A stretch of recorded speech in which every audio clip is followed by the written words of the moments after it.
За сайн байцгаана уу монголчуудаа. Христэд итгэгч болон Христэд итгэдэггүй байсан ч гэсэн нэлэг нэгтэй монголчуудаа нэг сүүлийн үед бодолд төрөөд байгаа, сэтгэлдээ байгаа нэг хоёр зүйлийг хуваалцмаар бодол төрж байна.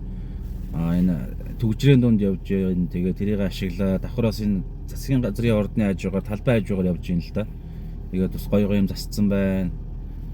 Тэгээд засгийн газрын ордны хажуугаар явж байгаа гэдэг утгаараа ч гэсэн нэг эх оронч сэтгэлгээ бас бүх монголчуудад байдаг гэдэг утгаараа нэг хоёр зүйлийг хуваалцмаар байгаа сэтгэлдээ.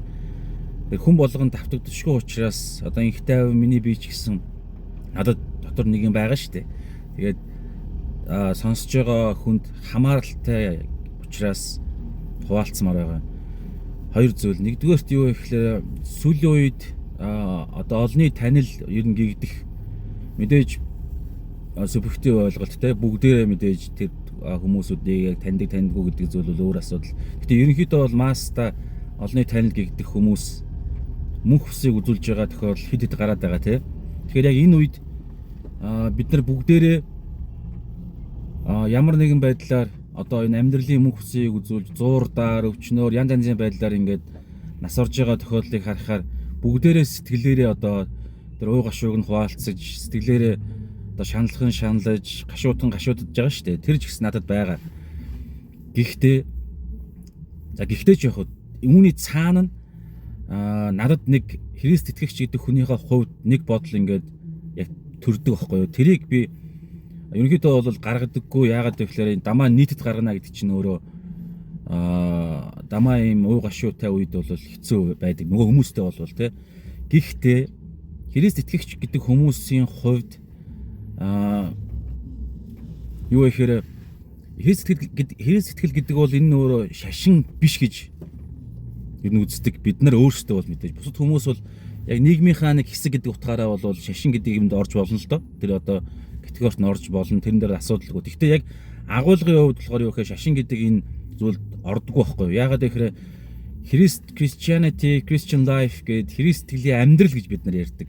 Яагаад шашин гэж хэлдэг вэ гэхээр шашин гэдэг нь өөрөө тодорхойлолт нь ч гэсэн юу вэ гэхээр хүн өөрийнхөө хичээл зүтгэл одоо тэр эрэл хайгуулаараа доороос дээшээ чиглэсэн одоо supernatural тэр нэг юм бурханлаг сүнслэг энэ дэлхийгээс гаднах тэр нэг юмтай шинжлэх ухаан тогтмол энэ байгалийн зүйлээс гадуурх зүйлийг хүн өөрөө хайж эрэл хайгуул хийж судалж олж мэдээ тэндээсээ тэгээд нэг юм ойлголтыг үнний тогтолцоог бий болгоод хүний одоо баг хичээл зүтгэл олж нээсэн бий болгосон одоо ёс заншил тийм ёслол байдаг. Энэ шашин гэдэг нь бол үзэл бодол тэр нэг юм ойлголтын тогтолцоо.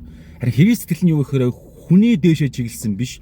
Бурхан өөрөө яг өчигдөр те одоо 25-ны яг түүхэндээ бол заавал энэ 25 гэж юу үзэхгүй. Гэхдээ нэгэнт тэмдэглэл ирсэн учраас яг Иесус Христийн 2000 жилийн өмнө ирсэн бурхан хүн болж дээрээс хүн төрлөختн рүү өөрийгөө илчилсэн тэр итгэл үнэмшил учраас Христ итгэлийг зөвхөн Христ итгэлийг ярьж байгаа шүү. Бус нь бол дандаа хүний өөрөө ингээд тэр бурханлаг сүнслэг зүйлсийг ирж хайсан, олж нээсэн тэр үнний тогтолцоо. Харин Христ итгэл нь хүнийх биш. Дандаа бурхнаас хүн рүү чиглэсэн, дээрээс доошоо хүн рүү чиглэсэн тийм бурхны илчлэлт одоо байдаг учраас энэ шашин гэдэг категорид оруулдаггүй зүгээр Христ итгэлийн амьдрал гэж ярьдаг. Тэгэхээр энийг би яагаад одоо энэ хоёр зүйлийнхаа эхний зүйлтэй холбож ярих гэдэг байгаа гэхээр тэр утгаараа бид нар нэг мундагтаа биш. Бурхан гэдэг чинь өөрөө ингээд ерөөсөө ямар ч одоо хүн төрлөختөн энэ байгаль бүтээл орчлон ертөнцийн нэг юм хэмжүүр хил хязгаар захирагддаггүй гадна орчдөг тэр агуу хүчрхэг нэгэн штэ.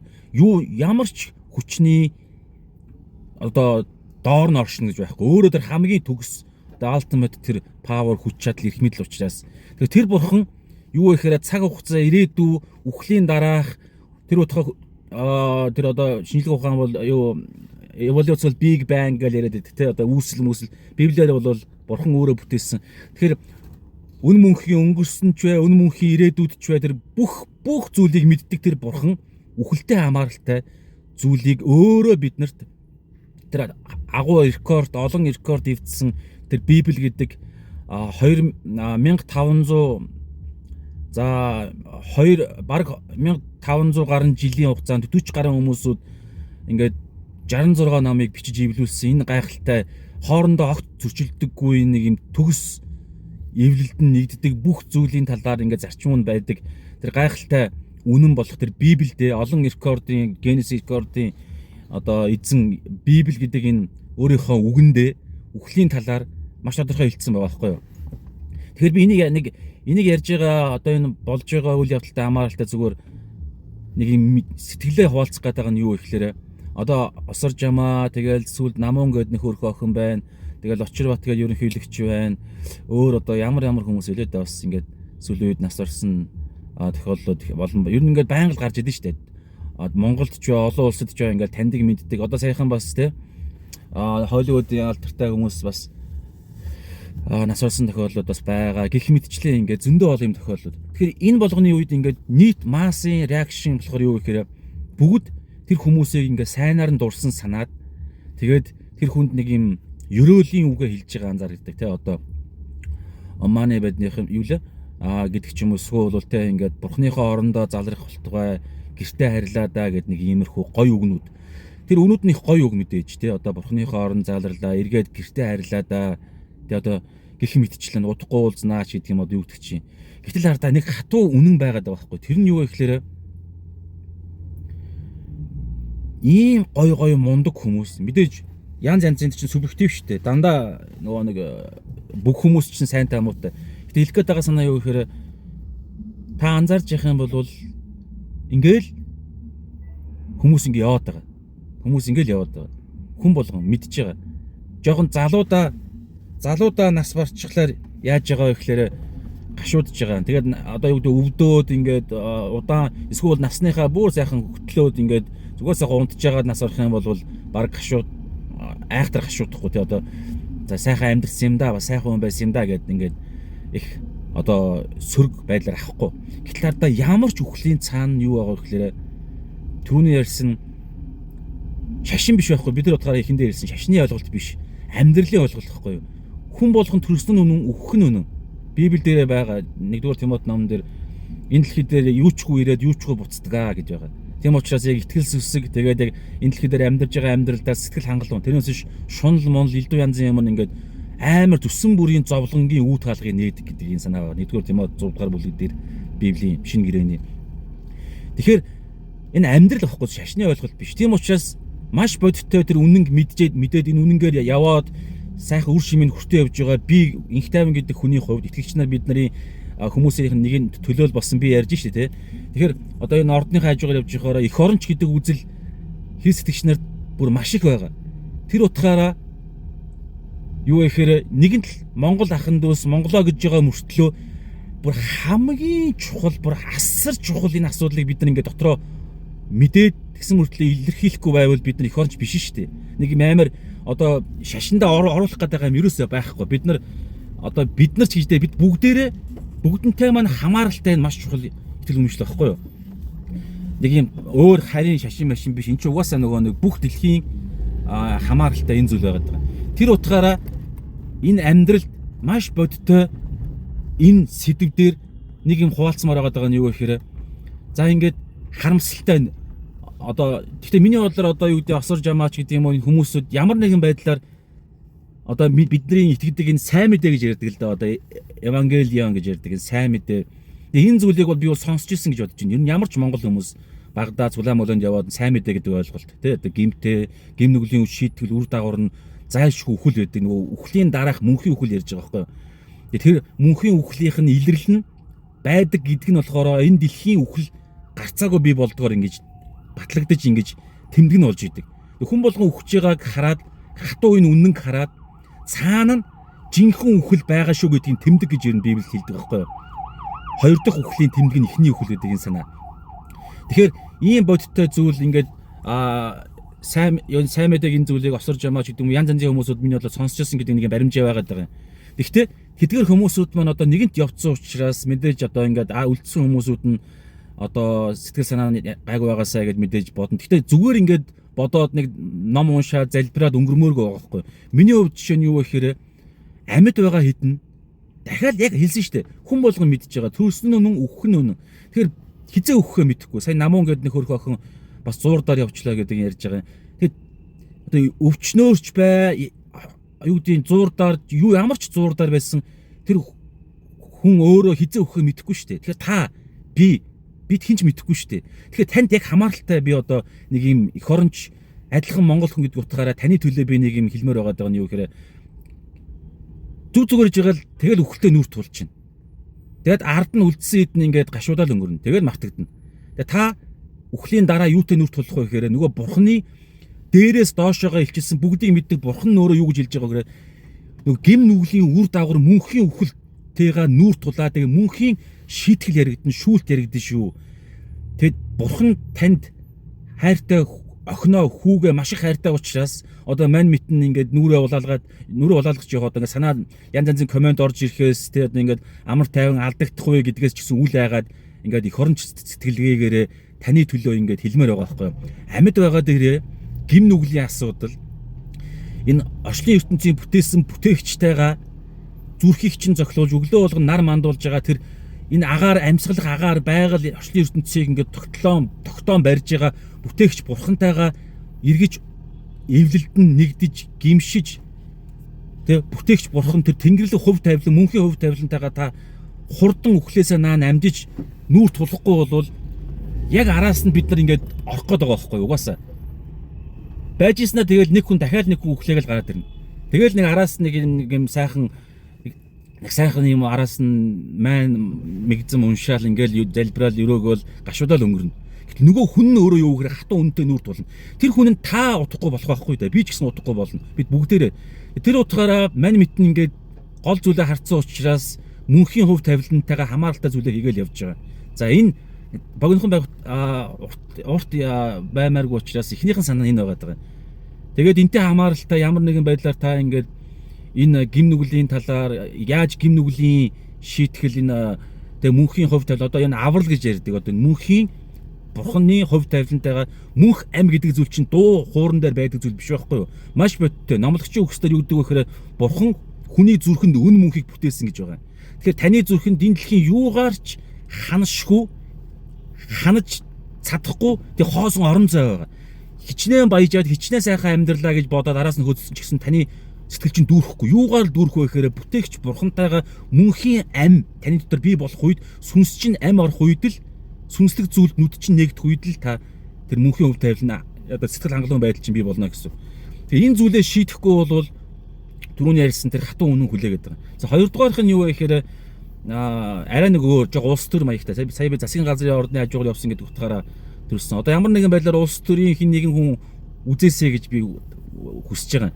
Юу ихээр карма гэдэг зүйлийн талаар ярмаар байгаа. Одоо бурхан гэдэгт та итгэдэггүй байсан ч гэсэн юу ихээр хүн юу тарьсан түүнийгээ хураадаг. Тэгэхээр юу ихээр одоо сая би ингээд явж итэл нэг юм мундаг костюм бижигтэй хүн засгийн газрын ордны хажуугаар ингээд орд руу орж гарч байгаа хүмүүс харагдаж байгаа байхгүй юу?